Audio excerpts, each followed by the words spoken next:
Good evening everyone. Habang nakikinig tayo ng LS ni Sergio, basa na tayo ng Bible para hindi sayang yung oras natin. Hindi na tayo gigising ng maaga mamaya madaling araw. 1 Kings chapter 3, 4, and 5 and Luke chapter 20 verse 1 to 26. Basa na guys. Solomon's wisdom. Solomon asked for wisdom. Solomon made an alliance with Pharaoh, king of Egypt, and married his daughter. He brought her to the city. Hinaan natin. Parang sa malakas.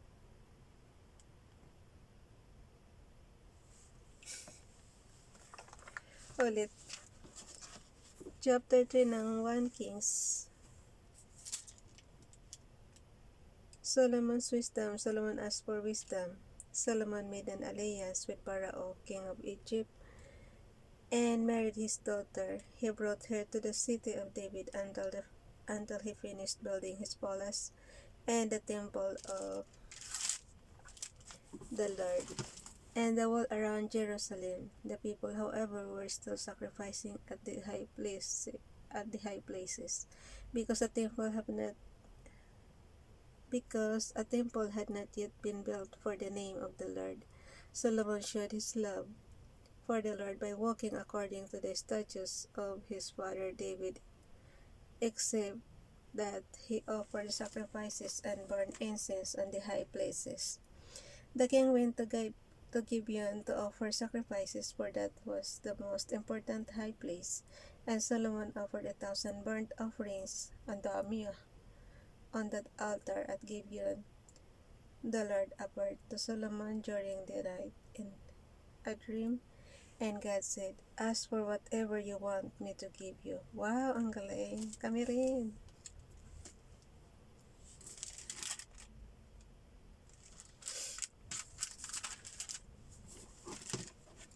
Solomon answered, "You have shown great kindness to your servant my father David, because he was faithful to you and righteous and upright in heart. You have continued this great kindness to him, and have given him a son to sit on his throne this very day."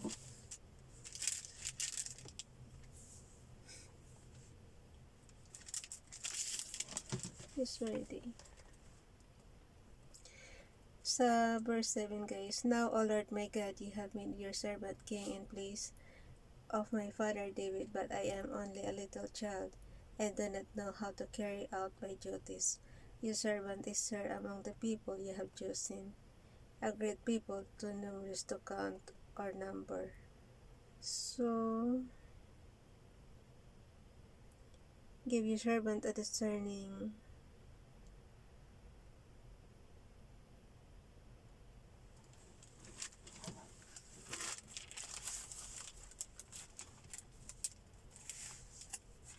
sa verse 7 ulit guys. "Now, O Lord my God, you have made your servant king in place of my father David, but I am only a little child, and do not know how to carry out my duties. Your servant is here among the people you have chosen,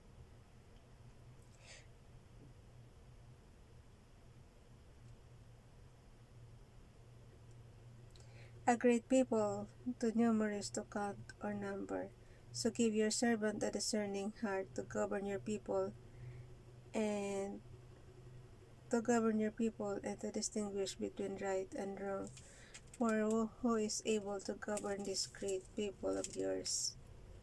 The Lord was pleased that Solomon had asked for this, so God said to him, "Since you have asked for this, and not for long life or wealth for yourself, nor have asked for the death of your enemies, but for discernment and administering justice, I will do what you have asked. I will give you a discerning heart, so that there will never have been anyone like you, nor will there ever be. Moreover, I will give you what you have not asked, for both riches and honor, so that in your lifetime..." Ba't parang ang lakas ng sound ko?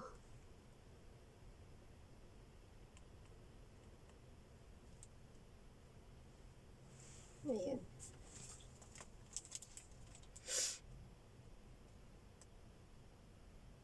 sa verse 9, guys. So give your servant a discerning heart to govern your people and to distinguish between right and wrong. For who is able to govern this great people of yours? The Lord was pleased that Solomon had asked for this. So God said to him, since you have asked for this, and not for long life or wealth for yourself, nor have asked for the death of your enemies, but for discernment in administering justice, I will do what you have asked. I will give you a wise and discerning heart, so that there will never have been anyone like you, nor will there ever be. Moreover, I will give you what you have not asked for, but riches and honor, so that in your lifetime you will have no equal among kings. And if you walk in my ways and obey my statutes,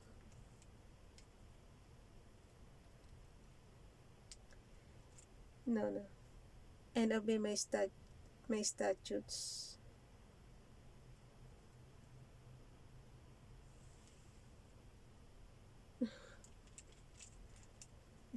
and commands as David your father did. Baka catering yan. Kaya malaki. Sumagot ako dun sa ano.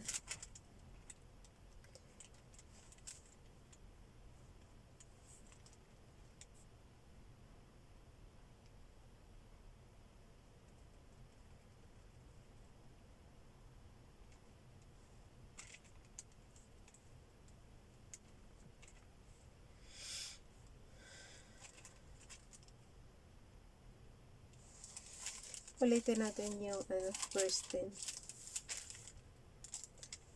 The Lord was pleased that Solomon had asked for this, so God said to him,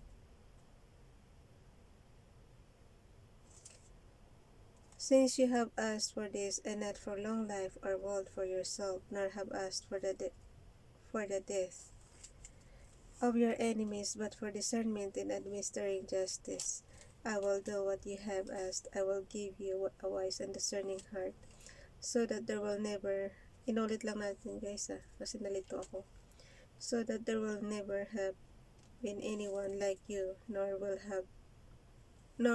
there ever be.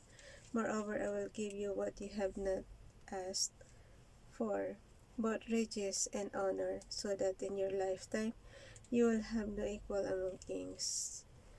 And if you walk in my ways and obey my statutes and commands David for your father did, I will give you a long life. Then Solomon awoke, and he realized it had been a dream. He returned to Jerusalem, stood before the ark of the Lord's covenant, and sacrificed burnt offerings and fellowship offerings. Then he gave a feast for all his court. A wise ruling, verse 16, guys. Now the prostitutes came to the king and stood before him. One of them said, my lord, this woman and I live in the same house. I had a baby while she was there with me. The third day after my child was born, this woman also had a baby. We were alone. There was no one in the house but the two of us. During the night, this woman's son died because she lay on him. So she got up in the middle of the night and took my son from my side while I, your servant, was asleep. She put him by her breast and put her dead son by my breast. The next morning I got up and nursed my son, and he was dead. But when I looked at him closely in the morning light, I saw that it wasn't the son I had born. The other woman said, no, the living one is my son. Nagagawa na sila dun sa guys, kasi yung isang baby namatay. No, the living one is my son, the dead one is yours. But the first one insisted, no, the dead one is yours, the living one is mine. And so they argued before the king. The king said, this one says, my son is alive and your son is dead, while that one says, no, your son is dead and mine is alive. Then the king said, bring me a sword. So they brought a sword for the king. He then gave an order, cut the living child in two and give half to one and half to the other. Di patay yun. The woman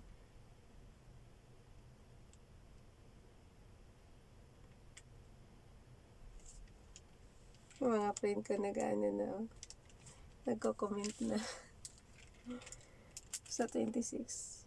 The woman whose son was alive was filled with compassion for her son and said to the king, "Please, my lord, give her the living baby, don't kill him."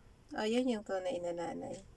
But the other said, neither I nor you shall have him. Cut him in two." Then the king gave his ruling, "Give the living baby to the first woman. Do not kill him. She is his mother." Ayun. When all Israel heard the verdict of the king had given, they held the king in awe, because they saw that he had wisdom from God to administer justice. Solomon's official and governors.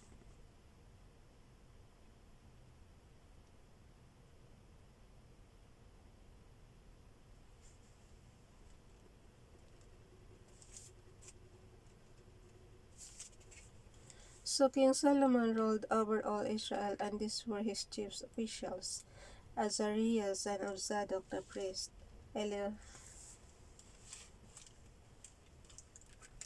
mga chief officials ni King Solomon to: si Azariah, son of Zadok the priest, Elihorep, and Ahijah, sons of Shisha, secretaries; Jehoshaphat, son of Ahilud, recorder; ang hirap bigkasin. Benaiah, son of Jehoiada, commander-in-chief; Zadok and Abiathar, priest; Azariah, son of Nathan, in charge of the district officers; Zabud, son of Nathan, a priest and personal advisor to the king; Ahishar, in charge of the palace; Adoniram, son of Abda, in charge of forced labor. Solomon also had 12 district governors over Israel, who supplied provisions for the king and the royal household. District governors who supplied provisions for the king and the royal household. Each one had to provide supplies for 1 month in the year. These are their names. Governors: Ben-Hur, in the hill country of Ephraim; Ben-Deker, in Makkah, Shaalbim; Beth-Shemesh and Elon Beth-Hanan; Ben-Hesed,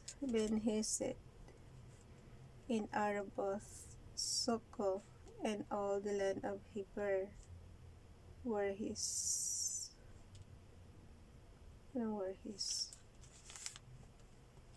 Ben-Abinadab, in Naboth Dor; he was married to Taphath, daughter of Solomon.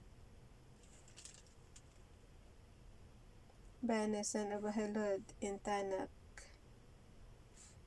and Megiddo, and in all Bashan next to Zaretan, below Jezreel; from Bethshan to Abel Meholah, across to Jokmim.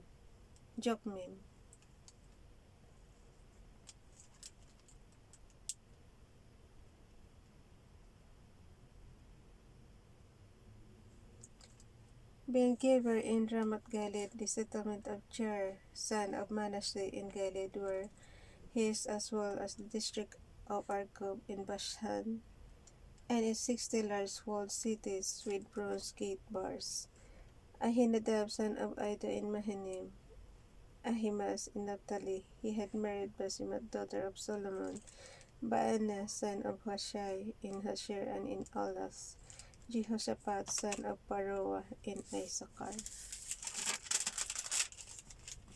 Shimei, son, ano ba ito mga to? Governors. Dami.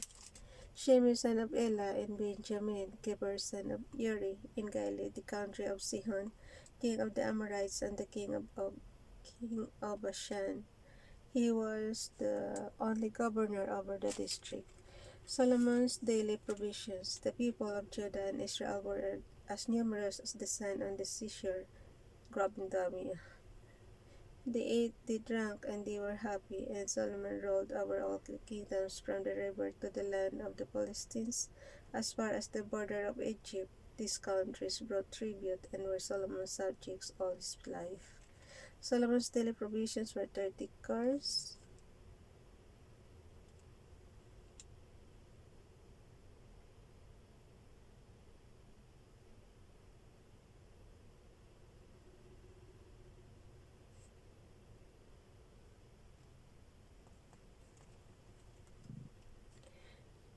Solomon's daily provisions were 30 cores of fine flour and 60 cores of meal, 10 head of stalled feed cattle. Sometimes guys, yung pinapakinggan ko about pera kasi. Alam mo, pagdating talaga sa pera, hindi mo talaga maiwasan na hindi mag-aaway kahit magkaibigan. Yun. Subok ko na yan pagdating sa pera. Kaya kung ayaw mo magkagalit kayo ng kaibigan mo, huwag ka magpautang. 20 of pasture feed cattle. Hindi related dito yung ano ko ha, yung reaction ko doon sa pinapanood ko sa channel ni Sergio.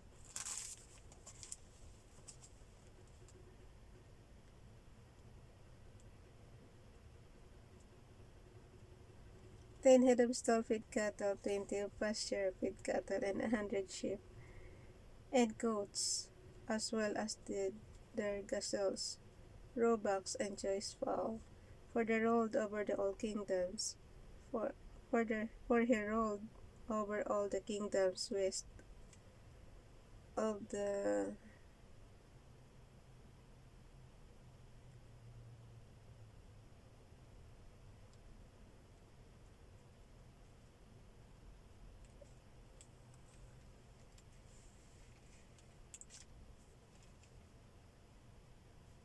river from Tipsha to Gaza, and had peace on all sides. During Solomon's lifetime, Judah and Israel from Dan to Beersheba live in safety, each man under his own vine and fig tree. Solomon had 4,000 stalls for chariot horses and 12,000 horses. The district officers, each in his month, supplied provisions for King Solomon and all who came to the king's table. They saw to it that nothing was lacking. They also brought to the proper place their quotas of barley and straw for the chariot horses and the other horses. Solomon's wisdom. Sa 29 guys, verse 29, God gave Solomon wisdom and very great insight and a breadth of understanding as measureless as the sand of the seashore.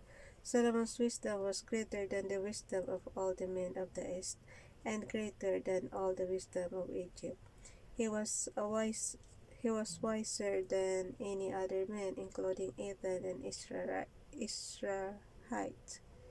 wiser than Heman, Calcol, and Darda, the sons of Mahol, and his fame spread of all the surroundings.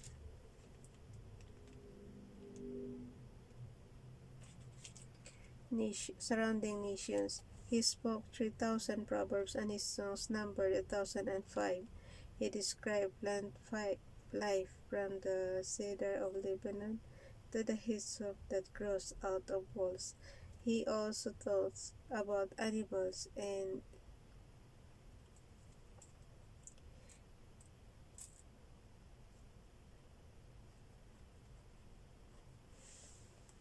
the kings of the world who had heard of his wisdom. Solomon builds the temple. Preparations for building the temple. When Hiram, king of Tyre, heard that Solomon had been anointed king to succeed his father David, he sent his envoys to Solomon because he had always been on friendly terms with David. Solomon sent back his message to Hiram. You know that because of the wars waged against my father David from all sides, he could not build temple for the name of the Lord. His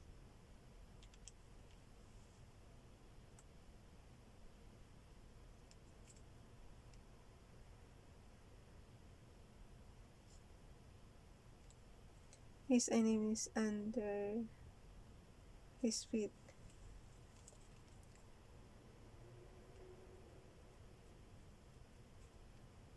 But now the Lord my God has given me rest on every side, and there is no adversary or disaster. I intend therefore to build a temple for the name.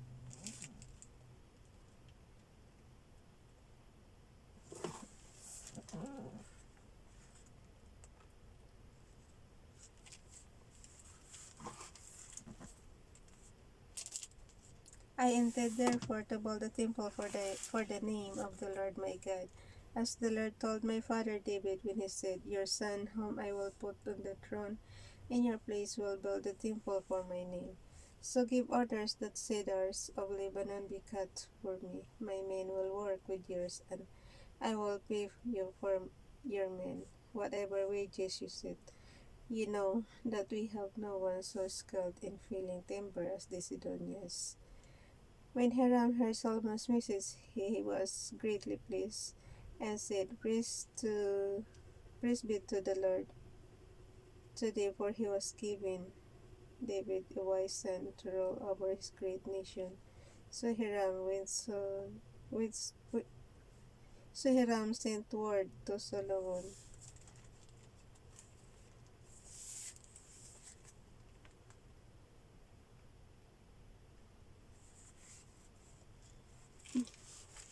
I have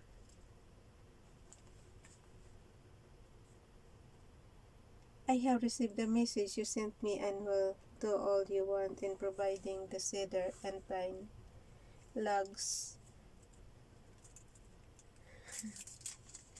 My men will haul them down from Lebanon to the sea, and I will float them in a raft, and I will and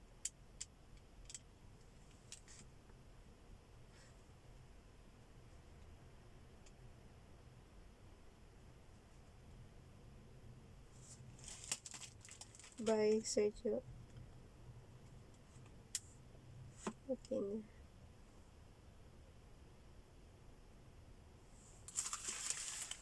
Papatuloy na natin yung pagbabasa natin. Tapos na siya.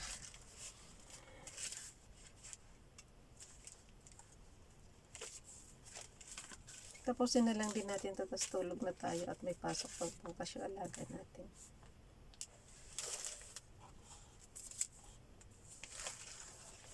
I have received the message you sent me, and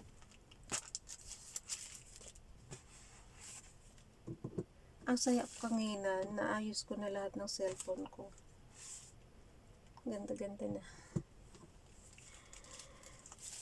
I have received the message you sent me. Ayun, nahulog na. Sorry. Wala kasi tayong patungan. Nakapatong lang sa lap. I have received the message you sent me, and will do all you want in providing the cedar and pine logs. My men will haul them down from Lebanon to the sea, and I will float them in rafts by sea to the place you specify. There I will separate them, and you can take them away. And you are to grant my wish by providing food for my royal household. In this way, Hiram kept Solomon supplied with all the cedar and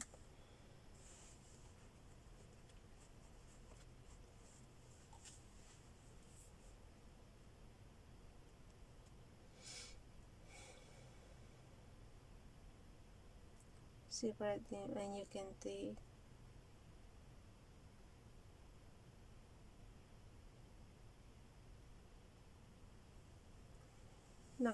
ulitin natin guys. There I will separate them, and you can take them away, and you are to grant my wish by providing food for my royal household.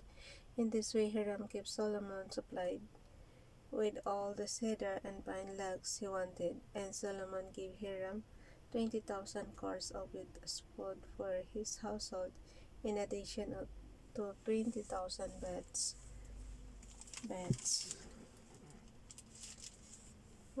Priest of pressed olive oil. Solomon continued to do this for Hiram year after year.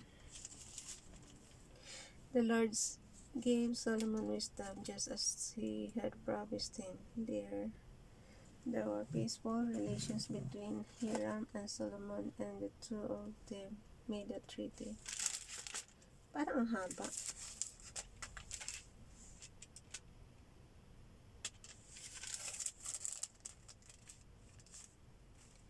King Solomon conscripted laborers from all Israel, 30,000 men. He sent them out to Lebanon in ships of 10,000 a month, so that they spent 1 month in Lebanon and 2 months at home.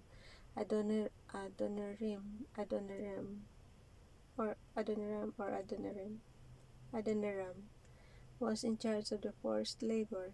Solomon had 70,000 carriers and 80,000 stone cutters in the hills, as well as 3,300 foremen who supervised the project and directed the workmen.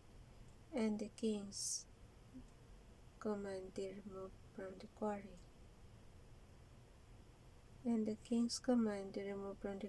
Large blocks of quality stone to provide the foundation of the stone of the temple. The craftsmen of Solomon and Hiram and the men of Gebal cut and prepared the timber and stone for the building of the temple. So, dito na tayo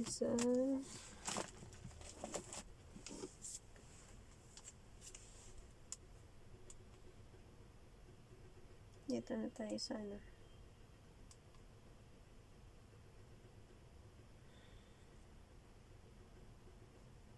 Matapin.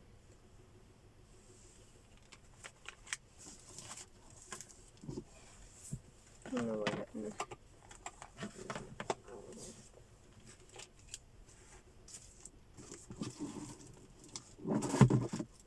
Nahulog pala dito.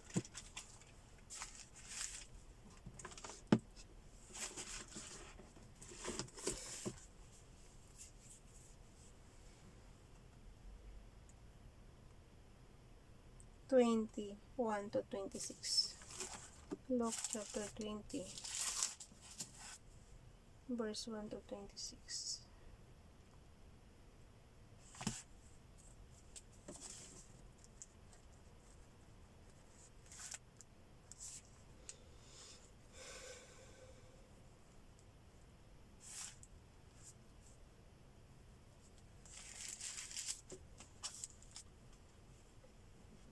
Bilis natin antakin guys natapos lang. Why? Natapos lang yung pinanood natin. Really? Natapos lang yung pinanood natin hirap na tayo magbasa. Chapter 20, verse 1 to 26. So hanggang dito. Basa. Religious leaders challenged Jesus' authority. So, nabasa na rin natin ito sa Matthew, guys. One day, as he was teaching the people in the temple courts and preaching the gospel, the chief priests and the teachers of the law, together with the elders, came up to him. Tell us by what authority you are doing these things. They said, who gave you this authority? He helped. I will also ask you a question. Sabi na sa'yo, natapos lang yung pinanood Parang ayaw na. Hinto na yata. Ay, Diyos ko, Lord. Kaya ayaw ko magbasa talaga ng bago matulog. Pero kanina kasi hindi ako makatulog Kaya nanonood pa ako ng LS. Religious leaders challenged Jesus' authority. One day, as he was teaching the people in the temple courts and preaching the gospel, the chief priests And the teachers of the law together with the elders came up to him. Tell us by what authority you are doing these things. They said. Who gave you this authority? He replied. I will also ask you a question. Tell me, John's Baptist, was it from heaven or from men? They discussed it among themselves and said, from heaven. He will ask, why didn't you believe?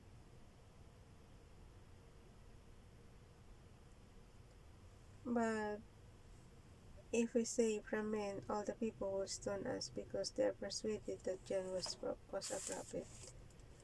So they answered, we don't know. We don't know where it was from.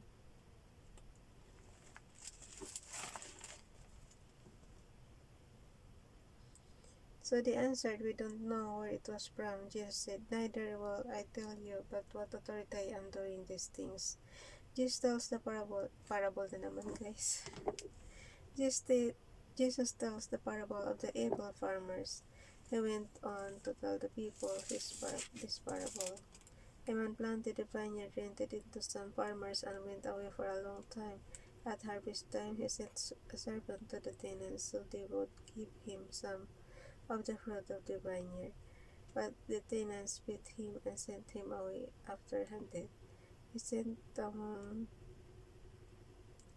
another servant, but that old one also.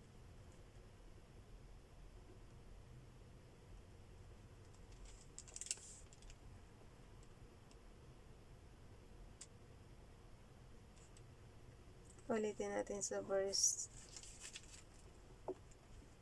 10. Ay, sa verse 9 na lang ulit.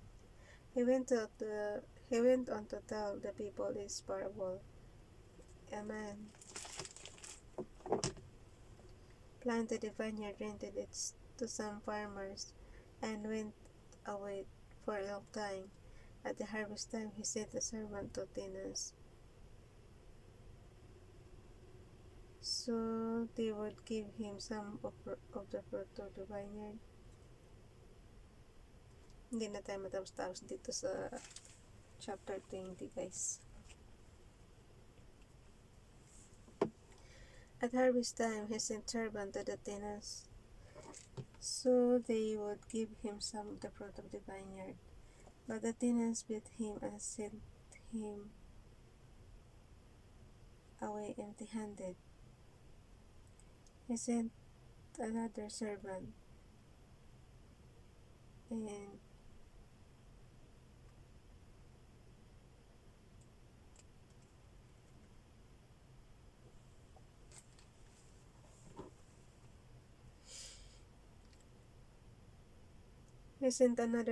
but that one also they beat and treated shamefully and went away empty-handed. He sent still third, and they wanted him and threw him out.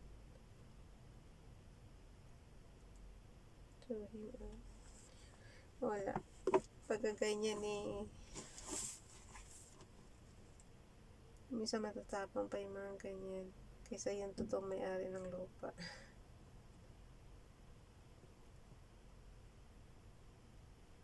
Sa 13, guys.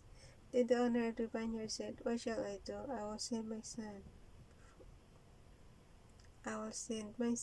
whom I love. Perhaps they will speak him.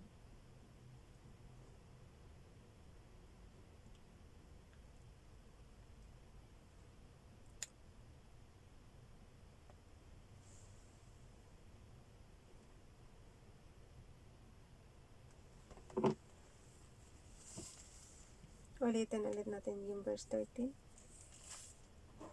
Then the owner of the vineyard said, what shall I do? I will send my son from I love. Perhaps they will respect him.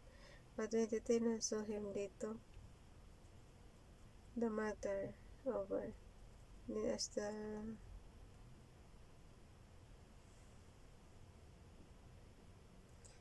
matter over, this is the heir, they said. Let's kill him an inheritance. Let's kill him and the inheritance of the Let's kill him, and the inheritance will be ours. So they threw him out of the vineyard and killed him. When then will the owner of the vineyard do to them?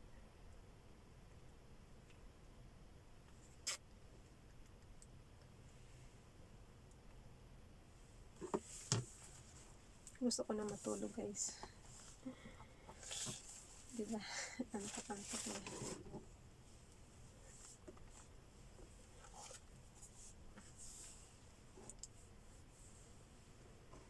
Ulit.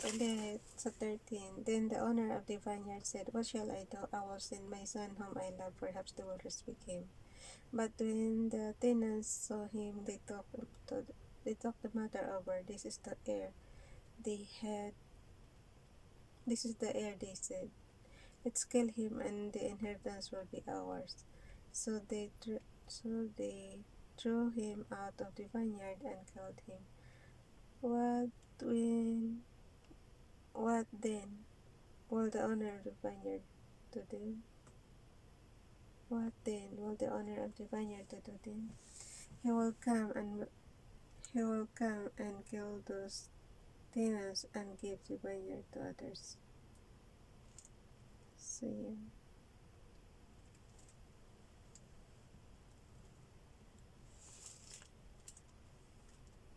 Vineyard to the others.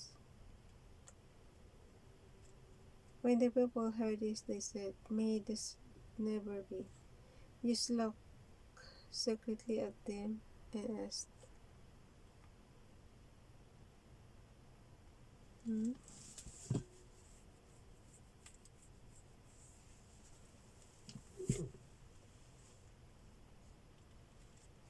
Ulit, nagkamali ako ng basa, guys. When the people, he will come and kill those tenants and give the vineyards to others. When the people heard this, they said, May this never be." Just look at the... Okay.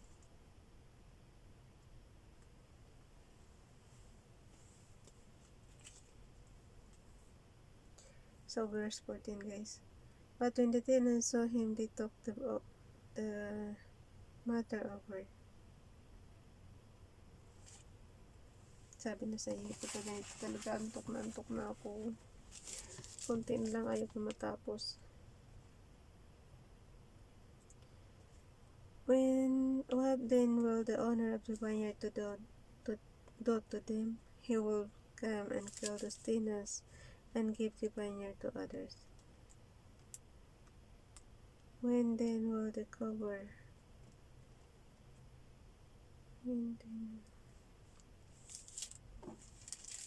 Wala na, antok na ako, guys. Hindi ko na makita.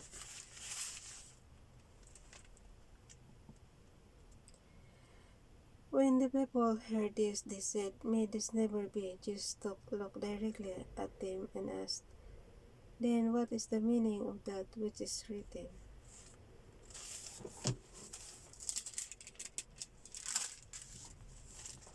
The stone the builders rejected has become the capstone. Everyone who falls on the stone will be broken pieces and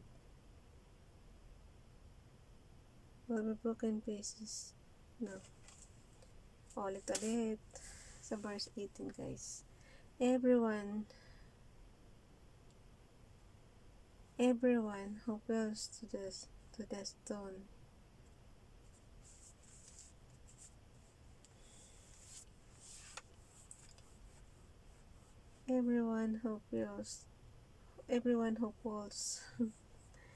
parang awa mo na, Father God.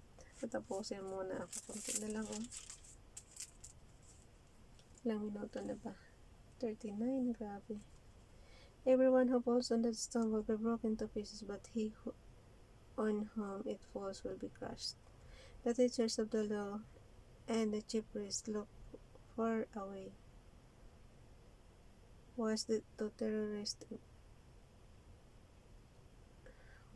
To arrest him immediately, because they now had spoken to this sparklet.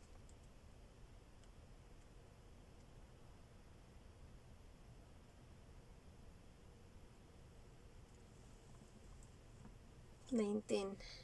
Ulit-ulit. Pag nagkamali, ulit lang nabasa guys. Hanggang sa ma-perfect. Wala, antok na talaga ako, grabe. The teachers of the law and the chief priests looked far away to arrest him immediately because they knew he had spoken this parable against them, but they were afraid of the people.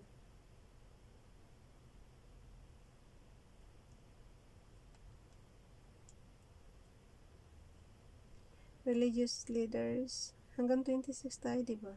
Yan. Religious leaders question Jesus about paying taxes. So, nabasa na rin natin sa Matthew. Ngayon naman, dito siya sa April.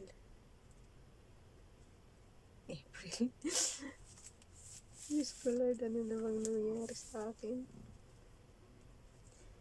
Gusto ko na matulog. Religious leaders question Jesus about paying taxes. Sa verse 20, keeping a close watch on him, they sent the spies who pretended to be honest. They hoped to catch Jesus in something he said, so that they might hand him over to the power and authority of the governor. So the spies was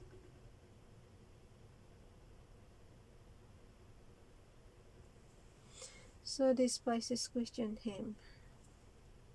So the spices, spice, just ko Lord. So the spice sa verse 21 guys. Sabi ko sa inyo, kayo rin magbasa para hindi mali-mali ang basa. Antok na. Sa verse 21. So the spies questioned him, Teacher, we know that you speak and teach that is right. What is right? Ang dami kong mali. Mag-iisang oras na tayo nagbabasa dito. We know that you speak and teach what is right, and that you do not show partiality, but it's the way of God in accordance with the truth. Is it right for us to pay taxes to Caesar or not? He saw their duplicity and said to them, Show me a denarius, whose portrait inscription are you in? Inscription are on it. Are you in? Parang ako na. Are on it. Caesar's they replied. He said to them, Then give to Caesar what is Caesar's, and to God what is God's. They were unable to trap him in what he said.